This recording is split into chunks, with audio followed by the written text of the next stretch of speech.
Halo semuanya, selamat datang di video edukasi mengenai karies gigi. Persembahan dari kelompok 1 IKGK Putaran 3, Fakultas Kedokteran Gigi Universitas Padjadjaran. Apa itu karies gigi? Bagaimanakah terbentuknya?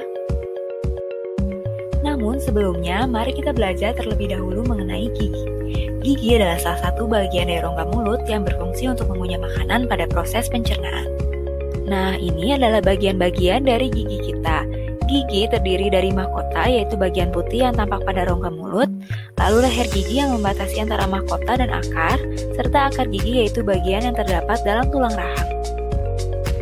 Gigi mempunyai banyak lapisan, yang terluar adalah email, yang menutupi seluruh mahkota gigi dan merupakan bagian tubuh yang paling keras. Kemudian di bawah email terdapat lapisan dentin. Secara mikroskopis, dentin berbentuk seperti saluran yang disebut tubuli dentin. Di bagian bawahnya, dentin menjadi atap bagi rongga pulpa. Pulpa adalah suatu rongga yang berisi pembuluh darah dan persyarafan bagi gigi, sehingga kita bisa merasakan panas, dingin, serta sakit. Gigi memiliki bentuk yang berbeda dan masing-masing punya fungsinya tersendiri. Ada gigi seri, gigi taring, dan gigi geraham. Yang pertama adalah gigi seri. Gigi seri berjumlah 8 yang terletak di depan mulut dan berfungsi untuk menggigit makanan. Kemudian ada gigi taring yang terletak di sebelah gigi seri. Jumlahnya 4, bentuknya runcing dan tajam sehingga berfungsi untuk merobek makanan. Lalu ada gigi geraham. Gigi geraham berjumlah 8 yang terletak paling belakang dan berfungsi untuk mengunyah dan menggiling makanan. Nah, selanjutnya kita akan membahas mengenai karies. Apa sih karies gigi? Karies gigi atau yang biasa kita sebut dengan gigi berlubang adalah kerusakan pada jaringan keras gigi yaitu email dan dentin. Karies terjadi karena dipengaruhi oleh banyak hal. Yang utama adalah dari bakteri, lalu gigi, makanan yang kita konsumsi, dan durasi terbentuknya karies.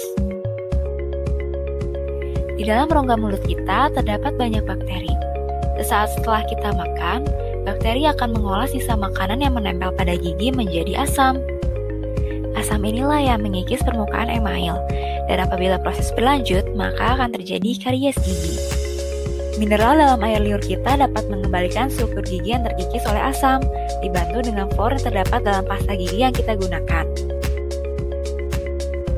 Namun, konsumsi makanan tinggi gula atau karbohidrat dalam jangka waktu yang lama dan tidak menyikat gigi secara teratur akan mengakibatkan kerusakan gigi yang parah.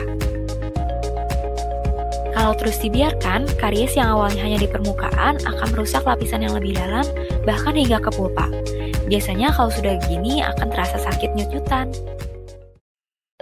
Kalau masih terus dibiarkan dan tidak diobati, pulpa akan mati sehingga gigi tidak terasa sakit lagi.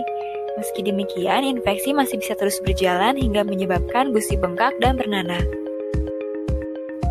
Karies bisa menyerang siapa saja, termasuk balita. Balita merupakan kelompok rentan terkena karies.